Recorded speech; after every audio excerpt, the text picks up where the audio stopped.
Menudo is cow stomach. When I was early on in my mission, I thought it just meant often. And so they offered it to us, and I thought they were saying, oh yeah, we eat this often. And so I was like, okay, like I'll have some. And then my companion, he knew what it was, and so he's like, no, thank you. And then they said, oh, well, we also went to McDonald's. So like he got like a hamburger, and I was having to eat like menudo, which is like super, it's like doesn't taste bad. It's just like eating a rubber band ball. It's just like you can't chew it. And it's just really weird. So menudo means often, and it means cow stomach. This wasn't me. It was, I think, one of my companions. He, like this Hispanic lady was telling us like that she had like 8 kids or whatever, and like my companion was like trying to say like, how did you do it, you know? But like the word for to do and to make in Spanish are the same. And so he said like, how did you make them? Or how did you make, you know? And so she was just like, what? And I was just busting up laughing. So that one was pretty good. Probably like either the cow stomach, or I had pig feet too. Probably just like the snowstorms, like 0 degrees, like, or lower than 0, with like really windy and things like that. We'd have days where they said don't be out for more than 15 minutes. And so if we were tracting, we'd tract for a little, then we'd be like frozen because it's high humidity cold. And so like it doesn't matter how much you wear, like you're just still frozen. And I've got like 2% body fat, and so like I just freeze. And so we'd go into the stores and pretend like we were looking at something, but we were just trying to get warm, and then we'd go out and track some more. So it's good here's a good tip: work really hard at finding as it starts to get colder, so that we have a lot of people to teach in the winter, because tracking in the winter, it stinks. And also, like if it rains a lot, like sometimes like it just floods, and you just have to bike through like just like foot of water. Sometimes lift your legs up and get speed, you know, things like that. I learned how to swallow pills on my mission, because like I like was having headache problems, and like I got prescribed like these pills, and like so I like had to force myself to learn how to do it. So that's really dumb. But other skills, like I learned a lot about bikes. Like I mean, I had a bike like growing up, and I rode it sometimes, but your bikes just like get trashed, like because all the salt on the roads, they just like rust things out, and so your brake lines break, you get flats. There's 2 tips about bikes. One is to wrap them in duct tape or electrical tape or something, so that way they don't look new and nice, because that will decrease the chance of them getting stolen. 3 tips: get fenders, because the rain or snow, that's going to kick up all over you. And you can make them out of plastic bottles if you need to. We are always experimenting. And this is the last one is so good. I wish we would have known this before. But like double tube your tires. So like if you ever get a flat, use the and you have to replace the tube, get a new tube, and then cut up the old one, and then wrap the old tube around the new tube and put it in, because it creates like a double layer, and you'll get so many less flats, and it's like super cheap to do. Because the worst thing is like when you're really far from home and it's late at night and you get a flat tire and you have to walk your bike home, and it's Detroit, and biking is way better. Walking is like kind of scary late at night.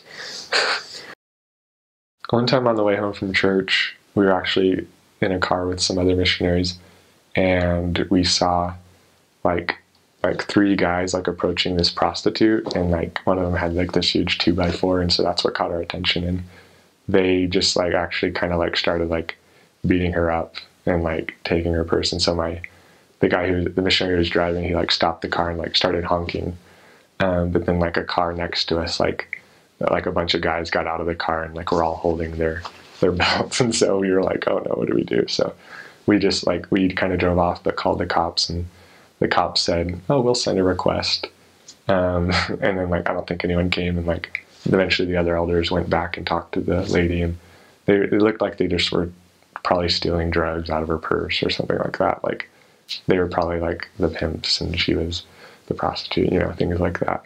The other missionaries, like there's too many crazy stories probably, but in front of their house, like there was a drive-by there was a drug dealer's house across from the street from them, and the guy got shot, and so he was just, I don't know, there's just too many stories. Like, he was just out there with his like AK, like, yeah, on the phone, like screaming, and like there's just like all sorts of crazy stuff. I would tell people that it's the most, like, everyone thinks it's like the most violent like place in America, but like they really are like some of the friendliest people you'll ever meet, which is super ironic, but they're good people. I think humility, following the Spirit, and love, those things. I think really just like humility. Like towards the end of my mission, I think when I had like 2 transfers left, I had gone through my whole mission of like this cycle of, like, you get to a new area or whatever, and you just work really hard, and then like nothing ends up working out because you're just relying upon yourself and your own strength, and then you get humbled, and then you start to see success, and then you're like, oh, okay, but then it just like, you repeat that cycle all the time. But I finally understood that towards the end of my mission, and so I remember, like, I was like, okay, 2 transfers left, I'm just going to give it everything I've got, and I just was like, just prayed so hard for humility, and just like trying to understand the Spirit and what He would have us do. And I remember like days literally feeling dragged, where like something would fall through, and I would just like feel like, okay, this way, and then we'd go and find someone, because like towards the beginning of our mission, like we'd call them like trackathons. We tracked for like maybe 4 hours straight and find like maybe 3 or 4 potentials, and they'd come maybe 1 or 2 new investigators or whatever, and like we'd get like maybe 3 to 5 investigators in a week or whatever.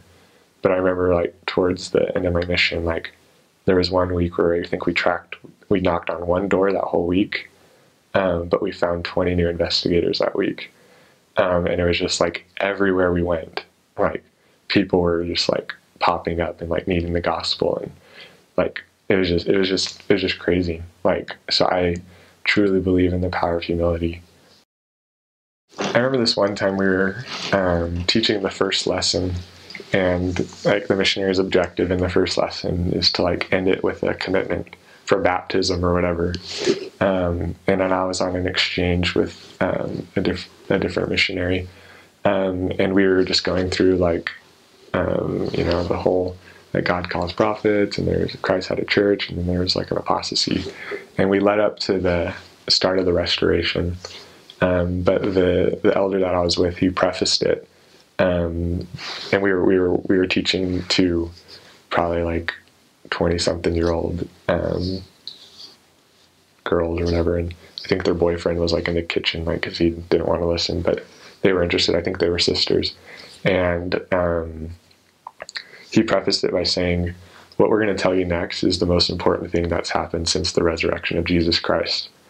And the Spirit was just like really strong, and he was going to go into the Joseph Smith story.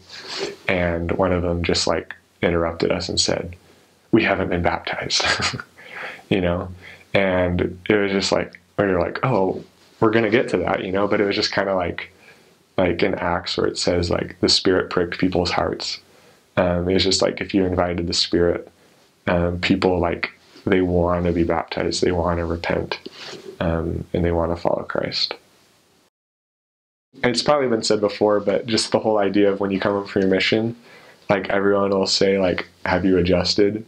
And just this idea, I think I've heard it expressed before, just like, you don't adjust to them, they should adjust to you. Because if you're on a spiritual high, like maintain that, keep it going. Like people Elder Holland talked about how missionaries would tell him, like, say like, oh, when I get back to real life, I'm going to do this, this, and this. And Elder Holland says like, no, this is the most real thing that you'll do your entire life. Like, it's just having that gospel and the eternal perspective. So